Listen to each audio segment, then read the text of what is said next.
greatest of all time. Music.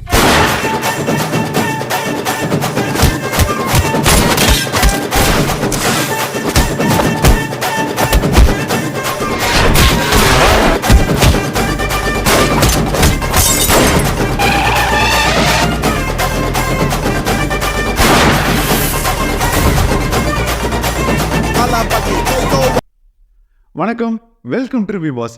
இனி நம்ம பார்க்க போகிற ரிவ்யூ வெங்கட் பிரபு இயக்கத்தில் ஏஜிஎஸ் ப்ரொடக்ஷன் தயாரிப்பில் யுவன் சங்கர் ராஜா இசையில் இளைய தளபதி ஏன்னா 2 வேஷத்தில் விஜய் நடிச்சிருக்கிற கோட் இந்த படத்தை பற்றி தான் பார்க்க போகிறோம்.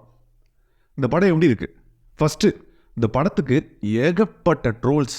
படம் வர்றதுக்கு முன்னாடியே டிஏஜிங் பிரச்சனை எப்படி இருக்குது, சாங்ஸ் எப்படி இருக்குது, ஸ்பார்க் சாங்கு, அது இதுன்னு ஏகப்பட்ட கலாயிங்க. இப்படி ஒரு கலாய் விஜய் படம் ரீசெண்ட் டைம்ஸில் வாங்கியிருக்குமா அப்படின்னு சொல்லி தெரில. அவ்வளோ கலாய்க்கு அப்புறம் டிஏஜிங் லுக்கை மாற்றினாங்க. அது பெரிய பாசிட்டிவாக இருந்தது. அதே மாதிரி யுவன் சங்கர் ராஜா மியூசிக் எல்லாருமே குறை சொல்லிட்டு இருக்கும்போது மட்டை அப்படின்னு ஒரு சாங் விட்டாப்பில் தெரிச்சுது. ஸோ படம் எப்படி இருக்க போகுது அப்படின்னு சொல்லி எல்லாருமே கன்ஃபியூஸ் ஆகும்போது இந்த பிரேம்ஜியும் நம்ம வைபவும் ஏகப்பட்ட இன்டர்வியூஸ் கொடுத்து ஹைப் அப்படியே ஏற்றி விட்டாங்க. உங்களை தான் தேடிட்டு இருக்கோம். எங்கடா இந்த ஏரியால தான் இங்க இருக்கான், அவன் மட்டும் என் கல்ல மாட்டல. ஏன்னா இந்த படம் ஹைப்பே இல்லாமல் வந்திருந்தா கூட இதை விட நல்லா வந்திருக்கும் அப்படின்னு நினைக்கிறேன். அதனால தான் ஹைப்பே இல்லாமல் இருக்கணும் அப்படின்னு சொல்லி ரொம்ப குறிக்கோளோடு இருந்திருக்காங்க. வெங்கட் பிரபு மங்காத்தா அப்படின்னு அஜித்துக்கு ஒரு மிகப்பெரிய ஹிட்டு. அவர் கேரியர்லே one of the biggest hit Mankatha.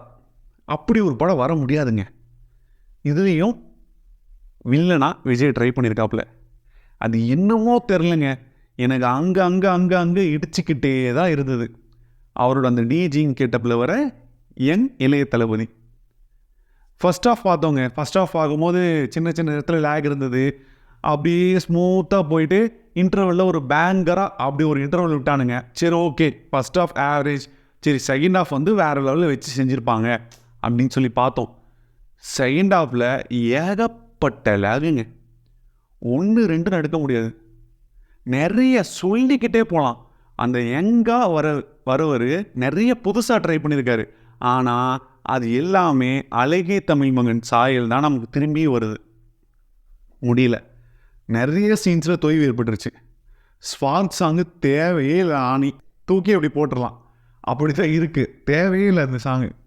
Yuvan Shankar ராஜாவை அவன் வர சொன்னானோ அத்தனை பேர் இப்போ தூக்கி வச்சு கொண்டாடுறாங்க. ஏன்னா தலைவன் பிஜிஎம்மில் பிரித்து மேய்ஞ்சிருக்காப்புல. என்னப்பா இப்படி பிஜிஎம் போட்டுருக்கீங்க அப்படின்னு தான் இருக்குது. ஓப்பனிங் விசில் போட்டு சாங்காக இருக்கட்டும் சரி, மட்டையில் த்ரிஷாவும் தளபதி ஆடுற ஆட்டமாக இருக்கட்டும் சரி, வேறு லெவலுங்க. தேட்ரு வைப்பு அப்படி இருந்தது. அடுத்தது மேட்ருக்கு வருவோம். ஏன் இவ்வளோ லென்த்து? 3 hours 3 minutes. எல்லாருமே சொன்னாங்க. நீங்கள் வெங்கட் பிரபு கூட சொல்லியிருந்தார் ஒரு இன்டர்வியூவில், இந்த மாதிரி 3 மணி நேரம் உங்களுக்கு போகிறதே தெரியாது, ஏன் படம் முடிஞ்சதுன்னு இருக்கோம் அப்படின்னு சொல்லிலாம் பிரேமிச்சு சொன்னார். இல்லவே இல்லை. 2.5 மணி நேரமாக அழகாக ஷார்ட் அண்ட் ஸ்வீட்டாக தூக்கி போட்டு போயிட்டே இருந்திருக்கலாம் அந்த படத்தை. எதுக்கு 3 மணி நேரம் தேவையில்லாத அணி அப்படின்னு சொல்லி சத்தியமாக தெரில. இந்த படத்துக்கு மிகப்பெரிய ப்ளஸ்ஸு கிளைமேக்ஸு. அந்த மாதிரி கேமியோஸை வச்சு படத்தை பீட் பண்ணிடலாம், இல்லை படத்தை காப்பாற்றிடலாம் நினச்சிட்டாருன்னு தெரில. கேமியோஸ் மட்டுமே காப்பாற்ற முடியாது. எல்லாருமே சுனா படம் ஆயிட முடியுமாடா? ஏன்னா படம் நல்லா இருந்ததுன்னா கேரியர் பெஸ்ட்டாக இருக்கும் அவருக்கு. ஏன்னா இன்னும் ஒரு படம் தான் நடிக்க போகிறேன்னு வேறு சொல்லியிருக்காரு. ஸோ அவரோட கேரியர் பெஸ்ட்டாகிட்டு இருக்க வேண்டிய படம். ஒரு நல்ல கதை, ஸ்க்ரீன் ப்ளே மட்டும் இன்னும் பெட்டராக பண்ணியிருந்தால் இது மிகப்பெரிய வெற்றி படம் ஆயிருக்கும். ஏகப்பட்ட இடத்துல தொய்வாயிடுச்சிங்க. கண்டிப்பாக சில இடத்துல சலிப்பே தட்டிடுச்சு. எப்படா கிளைமேக்ஸ்க்கு வருவீங்க, எப்படா முடிப்பீங்கன்ற அளவில் ஆயிடுச்சு.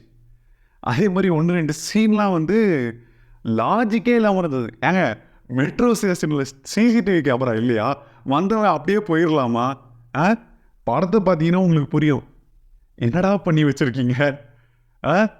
யார் சாமி எங்கேருந்து வந்திருக்கான்? சேப்பாக் ஸ்டேடியம். அடுத்தது டேய் தோனியை காமிச்சிட்டா எல்லாத்தையும் மறந்துடுவாங்களா? ஏண்டா எவ்வளோ செக்யூரிட்டி இருக்குது, எவ்வளோ கேமரா இருக்குது, என்னடா லாஜிக் இது? லாஜிக்கே நிறைய இடத்துல அடிச்சதுங்க. சரி, லாஜிக்கே இல்லாமல் படம் பார்ப்போம் அப்படின்னா இந்த படம் தளபதி ரசிகர்களுக்கு கண்டிப்பாக ஒரு விருந்தாக தான் இருக்கும். மற்றபடி காமன் ஆடியன்ஸ்க்கு இந்த படம் நிறைய இடத்துல சலிப்பு தட்டும், தொய்வு ஏற்படுத்தும். ஒரு ஆவரேஜ் டு பிலோ ஆவரேஜ் அந்த கேட்டகரி தாங்க இந்த படம். இந்த படத்தை காப்பாற்றுறது தலைவன் யுவன் சங்கர் ராஜா. அவரோட பிஜிஎம் இந்த படத்துக்கு ஒரு மிகப்பெரிய பக்கபலம். அப்புறம் அந்த மட்ட சாங்கு ரெண்டும் வேறு லெவலில் இருக்குங்க. கிளைமேக்ஸ், இன்டர்வல், இன்ட்ரோ மூணுமே அட்டகாசமாக இருக்குது. அது வந்து விஜய் ஃபேன்ஸுக்கு மட்டும் இல்லை, ஈவன் தோ தலை ஃபேன்ஸு, சூர்யா சார் ஃபேன்ஸு எல்லாருமே பார்த்தா காமன் ஆடியன்ஸ் கூட அவ்வளோ என்ஜாய் பண்ணுவாங்க இந்த 3 போர்ஷன்ஸும். அது மூணுமே ரொம்ப நல்லாயிருக்கு. அதே மாதிரி இந்த பிரேம்ஜி 1500 கோடி டேய் சும்மா வாய்க்கு வந்து அடிச்சு விட்டுறது, படம் ஆகிட்டு ஆகணும்னு சொல்லிட்டு. மிக்சிங்கில் பார்த்து சொன்னால் எனக்கு தெரிஞ்சு ஒரு 1500 crores தாண்டிடும்னு நினைக்கிறேன் அப்படின்னு சொல்லிட்டு சொல்லியிருக்கேன். பார்ப்போம் கடவுள் என்ன எழுதி வச்சிருக்காரு. அவனை சொல்லி நிறுத்துங்களேன்டா. அவன் நிறுத்துற, அந்த லூசுக்கு மட்டும் வந்துட்டே இருக்கான் போடுறா.